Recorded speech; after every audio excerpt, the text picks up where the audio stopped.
I do want to apologize for not having a gaming video today. I had some things to do and personal things I have to get my mind off things. So it's a little bit of a meditation day for me, to say the least. But I was working in the morning and got home in the afternoon. Plus, I had to say goodbye to a friend of mine who was going back home. So I haven't had a thought about gaming and doing some catching up things to do for today. But to make up for it, we're going to do a recap early, and what better way to do it than to just get it over with. So to start off, we're going to talk about a little bit of March, right? So it is officially NBA season, and now we're going to talk about the free agency of the Miami Heat. And if we're going to get like someone like Bradley Beal, Jeremiah Grant, even Donovan Mitchell. So a lot of mock drafts is happening, but we got some word from the Miami Heat themselves that they're willing to trade others for big name players like Donovan Mitchell, Bradley Beal, and someone else like Jeremiah Grant. And they would give up people like Duncan Robinson, Sir Yersevin, Tyler Hero, and maybe even Kyle Lowry. It's I don't know about Kyle Lowry, but I certainly don't know about Hero. I personally think Hero should stay in Miami. But giving up Duncan Robinson, sure, he was terrible. He was a terrible player for us in the last couple of years. That one good season for him back in the 2020 era, when we were in the bubble, that was that's one of those good years. But yeah, if you ask me, I think Duncan Robinson should go. I don't think he is a big fit for us anymore, so he should go. But for Tyler Hero, I don't know about that. I think he should stay in Miami. But that's my thoughts on it. Now, speaking of Miami, now let's actually talk about Inter Miami, who came back from a 3-week break in bitter defeat. So it didn't take long for Atlanta United, which we played, to get an early lead. It was from a Robert Taylor giveaway, a bad giveaway to Joseph Martinez, and an assist to Luis Araujo, and it's a 1-0 Atlanta lead. Now, in the 29th minute, it was actually a red card given to Jean Mota, which was his second yellow. And it was a rather controversial call. So what happened was he was running, trying to get the ball, and maybe a little bit of a grab, but he didn't pull the jersey back, which in the soccer rule, if you pull a jersey back while trying to get the ball, it's an automatic yellow card. But in that moment, it did not look like the jersey was pulled. It did not. And he didn't even make contact. That's just me. He did not make contact of that player. But he ends up getting his second yellow and gets tossed and gets carded out of the game. He gets tossed. He gets shown his red card. And because of this, we have 4 red cards in a season. 4. It is a disciplining, terrible mistake from Jean Mota. And because of us, he is suspended for the next match against Minnesota. But it looked like there was some life, but Joseph Martinez, who else for Atlanta, puts the game away. I don't have much to say about this game, so let's just move on. We'll talk about Miami FC, which they did not play this weekend. They're playing next weekend as well as Inter Miami, and you're a winner of the week. I mean, who else? So, Miami Marlins. This has been one roller coaster week. It's been a miserable week for Miami sports. Miserable. So, no Miami Heat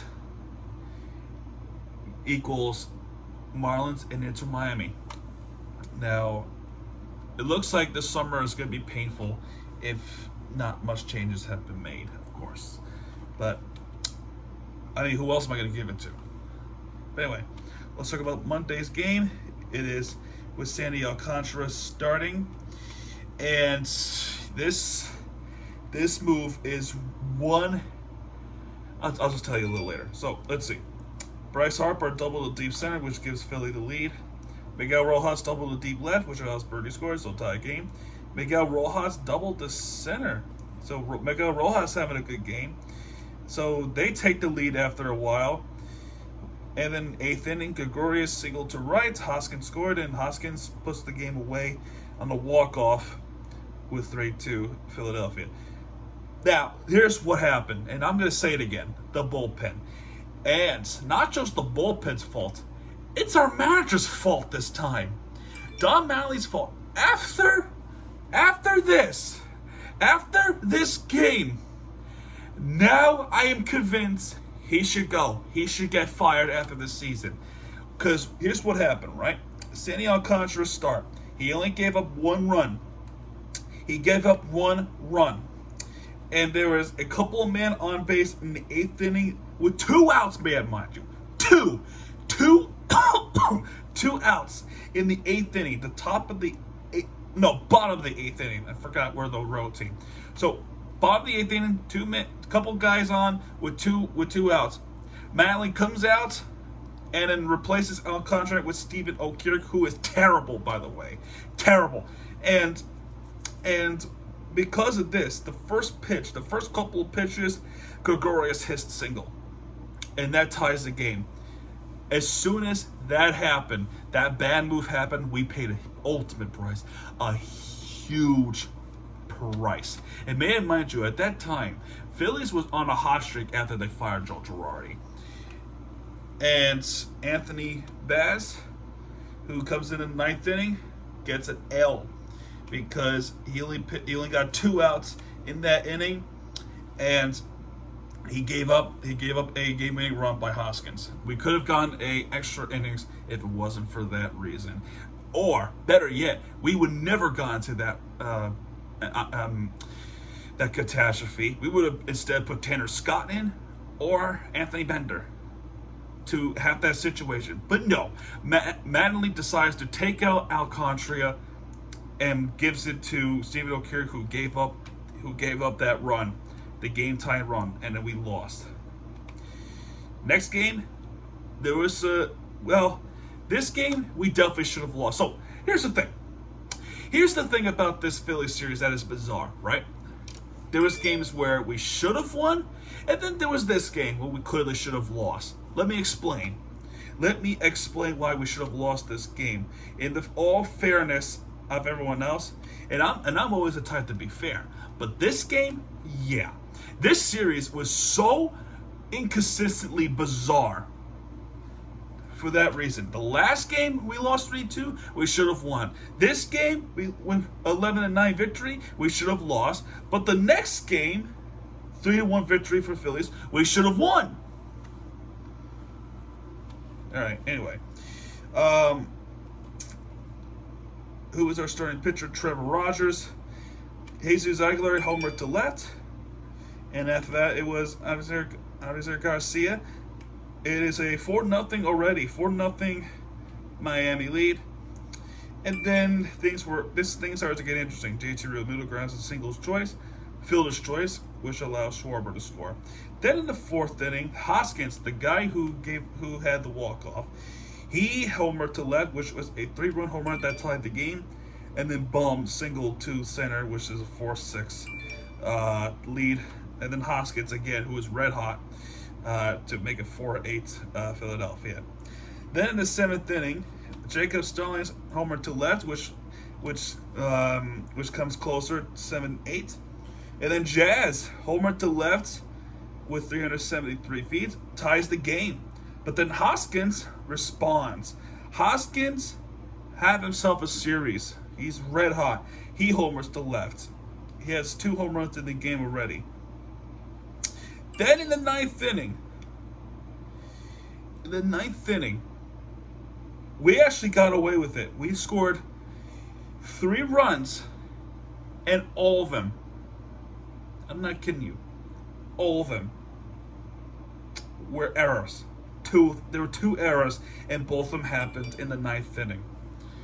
So that's why we should have lost this game, because that was clearly our defeat. But The defense, the Phillies defense, I thought the Marlins were going to be like that, but the Phillies defense completely fall apart in the ninth inning, and we took the lead and we capitalized on it with the Garrett Cooper single and Jesus Aguilar double. And for once, Stephen O'Kirk, he got a win.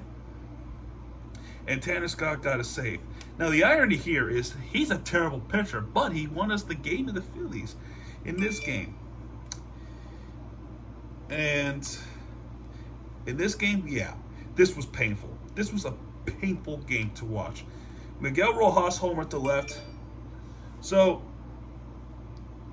on our pitcher was Daniel Castano, number 20. He made his debut back in April 15th as a relief pitcher. So he started the game. He started this game and did not give up a run. Tommy Nance did not give up a run. Anthony Bass did not give up a run. He gave up a hit, but he did not give up a run. Tanner Scott, our closer, this is where you clearly need Anthony Bender. Clearly. He gave up a 3-run walk-off home run to Stubbs. What a mess. So we lost the series. And then we got into a situation where it become a little bit of an injury bug that's happening. First, Edward Cabrera is now hurt, as well as others. We're in deep trouble. Luzardo's hurt, and I think Hernandez was also hurt too. So we're about to be short-staffed. This game, Pablo Lopez, he definitely was not feeling 100% better. He pitched his worst game of the season yet against the New York Mets, who, by the way, is still on a reign of terror. This game, yeah, we showed not even Pablo Lopez is a god. He couldn't pitch against the Mets. But to be fair with him and the others, he was hurt. He was not 100% from his right wrist. So thank you, Houston. This game, he gave up 6 runs. 6. And at that time, it was enough. So, Francisco Lindor, homer to center. Brian De La Cruz, homer to left. And the Mets with a huge 6th inning. Davis, Starling Marte, who we walked and traded away. Thank you, Bruce. Lindor hit by a pitch, so clear. So, yeah, he was not himself. And then Pete Alonso homer to left. What can I say? 7th inning, Soler not homer. He doubled. Birdie grounded to fielder's choice, and Diaz scored on a balk. So there was a balk that happened to the Mets pitcher, but it was still not enough. We lost 4-10 against the Mets. This game right here is total bullshit. The ending was so bullshit. Maybe we could have won this game if the bullshit did not happen, but the bullshit did happen. All right, Jack McNeil single to right. Francisco Lindor homer to left. Garcia doubled. And Garrett Cooper single to center. Now, the things would have been different if it wasn't for one thing that happened in the ninth inning. Let me explain what happened. So there's a strike zone, and then here's Jazz, the lefty. The ball was so inside. It was inside. There should have been a ball, too. There was one man on with one out. And it was going to be a ball 2. Or so I thought. The umpire called it a strike 3 instead. And Jazz clearly unhappy with a strike 3 call. Everyone was unhappy. Mets fans were happy about that call because it's the Mets. They'll take anything that goes in their favor as well as everyone else. But that was clearly a ball. Clearly. After that, Jazz got tossed from the game. His first ejection of his career in his major leagues, at the very least. He got tossed from the game. He got ejected. The finger pointing like this. So he got tossed. Mattingly comes out and argue. Nothing. And that's how the ball game ends. On when Diaz saved, by the way, a former Marlin, who we traded away. We had to taste this on a defeat. today, Father's Day, and by the way, I didn't really celebrate much of Father's Day, you know, for obvious reasons. Today was different. We had a debut. We actually had a debut, and boy, what a debut this was. So I'll explain it. Lindor singled to center, which allowed Starling Marte, by the way, who traded away. 1-0 Mets. 7th inning. And now to say this with a 7th inning this week, it's been very magical, the 7th inning. So maybe there's a 7th inning magic that's going on for this week, and maybe perhaps the rest of the season. But this 7th inning, probably the best 7th inning of our season so far. Okay. Before we talk about the score, let's talk about this guy. This guy's name is Gerard Encarnacion, who finally made his Major League debut today. Number 64. He is a right outfielder. And early in that game, he actually made a spontaneously nice play to throw to second to tag the play. And he got him out. And after, a few innings after, his third at bat comes in. Let me put this on Do Not Disturb. He actually hit a grand slam. Now, this grand slam, here's a fact, and I'm trying to get to the facts because this thing is not letting me. Here's the fact about this grand slam. He is a second Marlin to do so. The first Marlin to do so was Jeremy Hermida, August 31st, 2005, who hit his grand slam, making his debut, first major league game. It is a history making. So, what a debut! First game and his first grand slam. What a quick start! And not to mention, John Birdie doubles to deep right.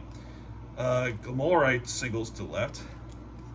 And in the 9th inning, Jazz Jim scored on a double, which allows Encarnacion to score. And by the way, not to mention, he also stole a base. So a good play from right field, a grand slam, and a stolen base in the same day. So what a Gerard day, folks. What a Gerard day.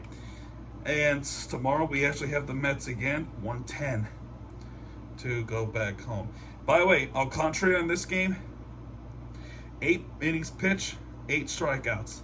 Tanner Scott to finish the game off. Not a save, but it is a win. So a good win. And that's going to do it, everyone. That's going to be a short recap. I hope you enjoyed this video. If you did, please hit that like button, subscribe for more content. Tomorrow is gaming video officially. Miami TVG has your back when he does. We'll be right there with the entertainment you deserve. Miami TVG signing out, folks. Good night, everybody.